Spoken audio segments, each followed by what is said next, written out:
lagi, Anda akan menyaksikan Damai Indonesiaku. Dipersembahkan oleh didukung oleh Luak hitam baru, nggak kemanisan, mantap.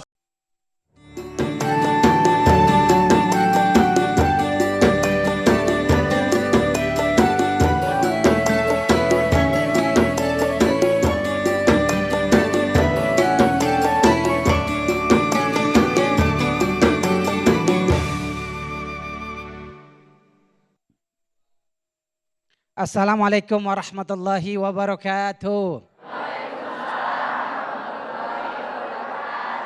Kalau dengar dari jawaban salamnya, ini jawaban salam yang tahun depan berangkat haji. Kenapa tahun depan? Karena tahun ini belum daftar. Alhamdulillahi wa kafa, wassalatu wassalam ala rasulil mustafa, sayyidina wa habibina wa qurratu a'yunina. Mau rumah tangga bahagia? Yuk kita mulai rumah tangga kita dengan selalu menyebut asma Allah. Suami berzikir, istri berzikir. Subhanallah walhamdulillah wala ilaha illallah Allahu akbar wala hawla wala quwwata illa billahil aliyil azim. Rumah tangga bahagia pasti jadi impian semua muslim dan muslimah, betul? Gak ada orang yang ingin rumah tangganya seperti perang Iran-Israel. Gak ada orang yang ingin rumah tangganya penuh dengan prahara. Namun apakah harapan kita ingin rumah tangga bahagia bisa kita peroleh? Hari ini kita akan bahas. Hari ini kita akan bercerita bagaimana agar rumah tangga kita bahagia. Tidak ada orang yang menikah ingin bercerai. Ketika ijab kabul dia undang seluruh para tamu, keluarga, sanak famili, tetangga, 1000 undangan disebar. Mengundang catering yang mahal, gedung yang mewah. Apakah ada ketika orang yang ijab kabul, nanti saya 2 hari lagi mau cerai? Tidak ada. Yang ingin dikatakan apa? Ayo sayangku, cintaku, sehidup sesurga. Tapi bagaimana caranya? Bagaimana resepnya? Ini yang akan kita cari hari ini. Ada 3M. Kalau ingin rumah tangga kita samara, sakinah mawaddah rahmah 3M. Tolong dicatat ibu. Mana bukunya, mana pensilnya? Yang pertama, kenapa rumah tangga kaum muslimin retak, bahkan mohon maaf kapal tidak nyampe kepada tujuannya, tenggelam di tengah jalan kapal bahtera rumah tangga kita? Karena yang pertama, menikahnya bukan karena Allah. Menikahnya bukan karena sang pencipta, perintah Allah dan Rasulnya. Menikah hanya karena ego, syahwat semata. Menikah karena kecantikan, menikah karena harta, menikah karena keturunan. Padahal Allah Azza wa Jalla memerintahkan kita ketika menikah, pilih yang agamanya bagus, betul? Ada calon mantu kaya tapi nggak bisa baca Quran. Kemudian yang kedua calon mantu miskin tapi hafiz Quran 30 juz, ibu pilih yang mana? Yang mana? Ayo pemirsa pilih yang mana? Yang satu anggota dewan, anggota DPR, ketua komisi, tapi nggak pernah sholat, nggak pernah ngaji, bahkan naudzubillahi min dzalik bermaksiat kepada Allah. Yang satu lagi guru TK-TPA dengan sepeda ontelnya, tapi dia ngontrak 700.000 1 bulan, hafiz 30 juz, sholatnya selalu di masjid. Jujur, pilih yang mantu yang mana? Inilah yang menjadi sumber malapetaka rumah tangga kita. Karena menikahnya bukan karena Allah. Menikahnya karena dunia. Kalau menikahnya karena Allah, demi Allah, sedahsyat apapun ombak ujian pernikahan, kita akan mampu melewatinya. Istri kita mungkin memang sudah tidak cantik lagi. Istri kita mungkin berat badannya, Masya Allah. Kalau kita menggendongnya patah tulang punggung. Tapi kita katakan kepada dia, wahai istriku, engkau mungkin tidak cantik lagi. Wahai istriku, berat badanmu mungkin sudah tidak ideal lagi. Tapi demi Allah, engkau yang melahirkan anak-anakku. Karena engkau melahirkan anakku, taruhan nyawa yang engkau rela melakukannya. saya tidak akan pernah berpisah denganmu selamanya. Engkau yang menyusui anak-anakku, rela bergadang, rela kelaparan. Engkau siapkan sarapan untuk anak-anak kami. Wahai istriku, tidak mungkin aku bisa membencimu. Ketika Imam Ahmad bin Hambal, Imam Ahmad kenal gak bu? Kenal di mana? Emang orang Pulau Mas. Imam Ahmad bin Hambal orang Baghdad. Ahli fiqih yang hafal 1 juta hadis. Beserta sahih dan dhaifnya dan hadis yang tidak sahihnya. Apa yang dilakukan beliau? Beliau menikah usia 40 tahun. Karena sibuk mencari ilmu, sibuk mencari hadis, akhirnya beliau telat menikah umur 40 tahun. Istri beliau yang pertama namanya Al-Abbasah.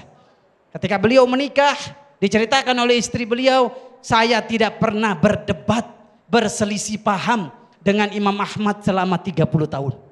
Nggak pernah ribut, nggak pernah berantem. Kalau kita, jangankan nunggu 30 tahun, baru malam pertama udah berantem. Ditanya apa resepnya wahai Ummu Fadl. Dia melahirkan anak buat Imam Ahmad namanya Soleh, tapi julukannya Ummu Fadl yang punya keutamaan. Apa resepnya 30 tahun gak pernah debat, gak pernah berantem, gak pernah berselisih? Oh yang pertama resepnya kata dia. Kalau Imam Ahmad lagi marah, saya diam. Saya gak akan pernah menjawab. Membalas marah dengan marah. Rodit, saya puas, gak apa-apa marahin saya. 1 jam marah, 1 jam saya diam. Dengerin marahnya Imam Ahmad. Kalau sebaliknya, saya yang marah, saya yang terpancing emosi, Imam Ahmad diam. Rodiyah, dia diam, dia dengerin marahnya saya. Ini yang menyebabkan rumah tangga kami sampai 30 tahun, sampai Ummu Fadl Al-Abbasah wafat. Kemudian Imam Ahmad menikah lagi yang dengan yang namanya Royhana. Subhanallah. Jadi kalau suami lagi ngomel, ibu diam. Kalau suami jadi api, kita jadi air. Kalau kita jadi api, suami yang semburin. Nyemburin airnya, diam. Ya, apalagi Pak, perempuan kata dokter Aisyah Dahlan, jumlah kata yang dikeluarkan lewat mulutnya lebih banyak dari laki-laki. Laki-laki dalam 1 hari mengeluarkan 7.000 kata. Ibu-ibu bisa 21.000 kata. Ibu bawel, gak apa-apa. Memang begitulah karakter wanita, cerewet. Banyak bicara, kita dengarkan sebagai laki-laki. Padahal ceritanya sudah diulang 36 tahun yang lalu. Tetap kita dengarkan. Kemudian Bapak Ibu yang dimuliakan Allah, ada seorang tabi'in. Dia bercerita, dia menikah dengan seorang wanita cantik, rupawan. Kemudian sahabat tabi'in ini jujur, kulitnya hitam legam, agak buruk rupa. Saking cantiknya wanita ini, sudah katakan kepada istrinya, wahai istriku, ketika malam pertama kita berdua akan masuk surga. Kamu masuk surga, saya masuk surga. Kata istrinya, kenapa? Karena kamu ketika menikah dengan saya, kamu sabar. Sabar atas keburukan wajah saya. Sementara saya masuk surga, saya bersyukur dapat istri seperti kamu. Engkau sabar, saya bersyukur. Sabar dan syukur adalah sayap yang akan menerbangkan kebahagiaan rumah tangga kita. Kemudian yang kedua, yang pertama memiliki niat karena Allah, yang kedua memahami agama. Terus suami istri ini belajar agama, taklim bareng, ngaji bareng, nonton Damai Indonesiaku bersama. Kemudian yang ketiga memahami hak dan kewajiban antar pasangan. Ingat, istri punya kewajiban kepada suami, suami punya kewajiban terhadap istrinya. Jangan sia-siakan istrimu, berikan nafkah yang layak, pakaian, apalagi make up, skincare, apalagi Bu. Sebutin mumpung live nih. Nafkah, ya, nafkah lahir batin. Kata Rasulullah, kafa bil mar'i ayyakuna ithman an yudayya man yaqut. Cukup orang berdosa ketika dia meninggalkan tanggungannya, istri dan anaknya.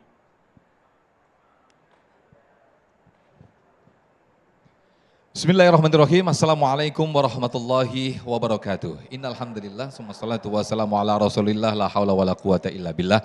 Segala puji bagi Allah, senang sekali kita berjumpa lagi dalam Majelis Ilmu Damai Indonesiaku, yang siang hari ini kita bersiaran langsung dari Masjid Babut Taubah, tepatnya di Jalan Pulau Mas Kayu Putih, Kecamatan Pulau Gadung, Jakarta Timur. Nah, ini menjadi pembahasan yang selalu diperbincangkan dan selalu menarik dibahas, yaitu bagaimana kiat membangun keluarga sakinah, mawaddah, warohmah atau samara. Seperti tadi yang dibahas oleh guru kita Ustadz Kasifher di segmen 1. Nanti di segmen kedua juga ada Ustadz Encep Sihabuddin yang akan membahas bagaimana kiat membangun keluarga samara.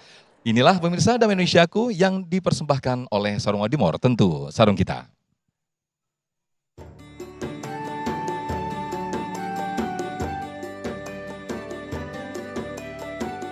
Pemirsa TV One, jangan kemana-mana, nanti di segmen 2 saya akan hadir untuk melanjutkan kiat-kiat membangun keluarga Samara, yaitu saling menyayangi, saling memaafkan, dan saling menerima.